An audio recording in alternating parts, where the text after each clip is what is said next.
seorang istri, ya, hak suami itu lebih tinggi dibandingkan haknya kedua orang tua. Bisa dipahami perbedaannya? Ya? Itu perbedaannya. Tinggal kita posisikan diri kita ini statusnya apa? Apakah kita suami atau istri? Nah, ya? Tidak perlu lihat jenis kelamin. Masa begitu saja mesti lihat jenis kelamin? Nah, ya, kecuali bagi yang belum punya istri atau yang belum punya suami, ya, itu lain ceritanya. Kita ini berbicara konteksnya, ya, mereka yang berkeluarga. Nah, meskipun istrinya lebih dari satu, ya, siapa tahu di sini ada yang lebih satu istrinya.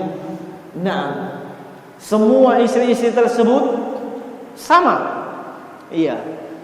Istri-istri tersebut adalah milik para suami, dan suami mereka itu milik kedua orang tuanya. Tatkala bertemu dua kepentingan dan salah satunya mesti ditunaikan, antara kepentingan istri dan kepentingan orang tua, yang mana didahulukan? Kepentingan orang tua.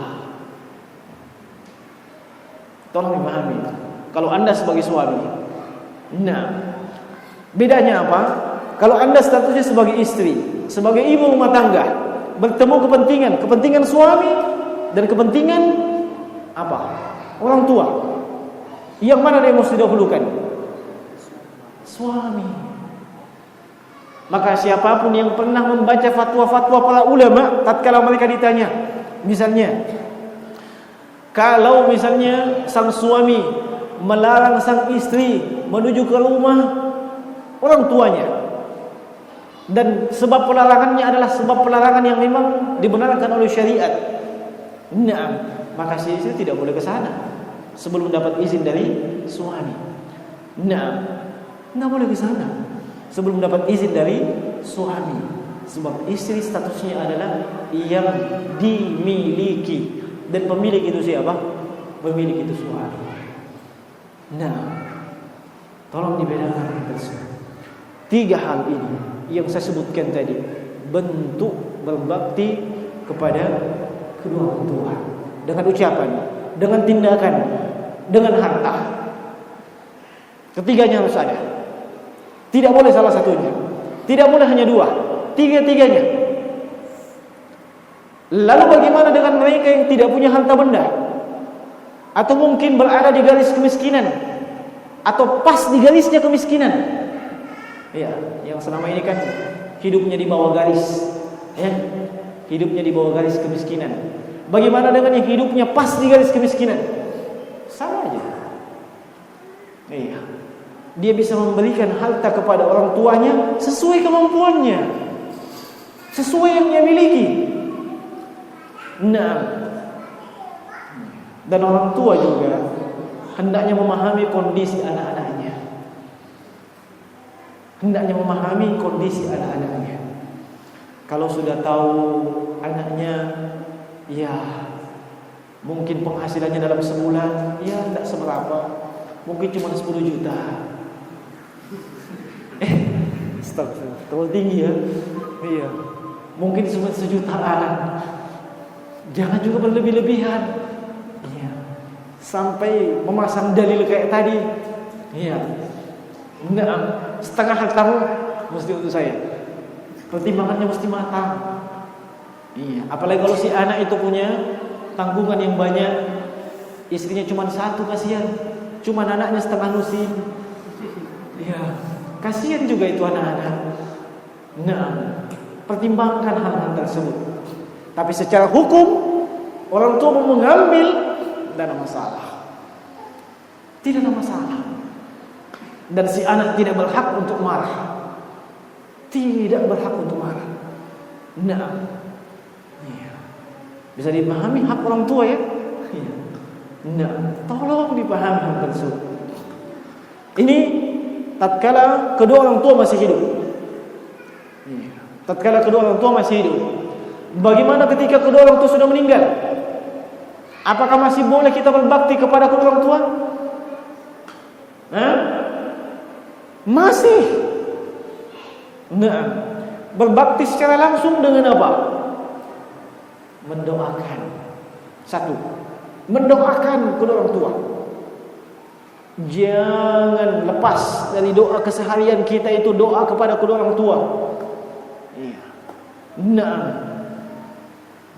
itu yang pertama. Yang kedua, bersedekah atas nama mereka.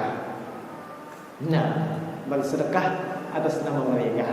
Kata Aisyah radhiyallahu taala anha, beliau menceritakan bahwa ada seorang wanita yang datang bertanya kepada Nabi sallallahu alaihi wasallam bahwasanya inna ummi, sungguhnya ibu saya telah meninggal, dan ibu saya itu setahu saya, seandainya saya sempat bertemu dengan beliau, maka beliau pasti akan bersedekah sebelum beliau meninggal.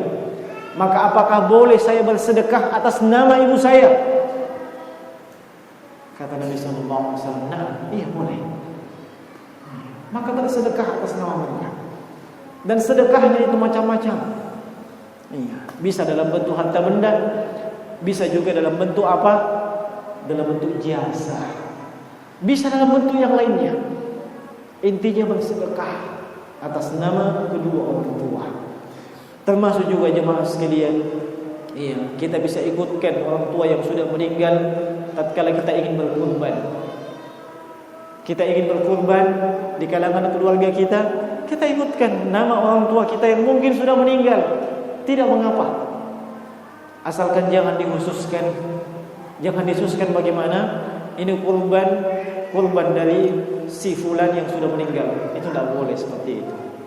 Iya, tidak ada contoh dari Nabi sallallahu alaihi wasallam. Tapi yang benar kita ikutkan kepada mereka yang masih hidup. Ini yang kedua. Yang ketiga, berbakti kepada kedua orang tua yang sudah meninggal. Cari saudaranya. Saudaranya ibu, saudaranya bapak, cari mereka. Sebab mereka pengganti orang tua setelah orang tua meninggal. Tatkala Anda belum sempat berbakti dengan cara yang terbaik kepada orang tua yang sebenarnya, maka berbuat baik kepada saudaramu. Berbuat baik kepada saudaranya ibu, saudaranya ayah, sama kedudukannya. Cari mereka. Nah, muliakan mereka.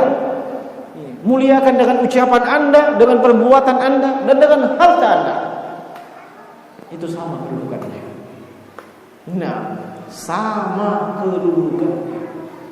Nah, ini tatkala mereka sudah meninggal. Jam berapa di sini?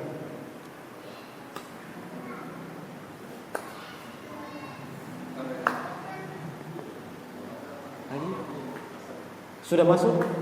Iya. Nah, kita cukupkan. Insyaallah di pertemuan yang akan datang itu kita akan masuk di hadis-hadis yang menceritakan bagaimana pentingnya kita berbakti kepada kedua orang tua. Dan alhamdulillah kita telah menyelesaikan ayat yang disebutkan oleh Imam Al-Bukhari di bab pertama di kitab Al-Ghufran. Semoga Allah Subhanahu wa taala memberikan taufik dan hidayah kepada kita sehingga kita bisa mengamalkan ilmu yang telah kita pelajari, ilmu yang telah kita ketahui. Kita lebih berbakti kepada kedua orang tua kita. Kita lebih mengutamakan mereka di atas manusia-manusia yang lainnya di permukaan bumi. Innahu waliyyu dzalika wal qadiru alaihi. Mohon maaf kalau ada dari ungkapan yang mungkin tidak menyenangkan, dan kalau ada benarnya itu datang dari Allah Subhanahu wa taala. Kalau ada keliru itu datang dari saya. Subhanakallahumma wa bihamdik, asyhadu an la ilaha illa anta, astaghfiruka wa atubu ilaik.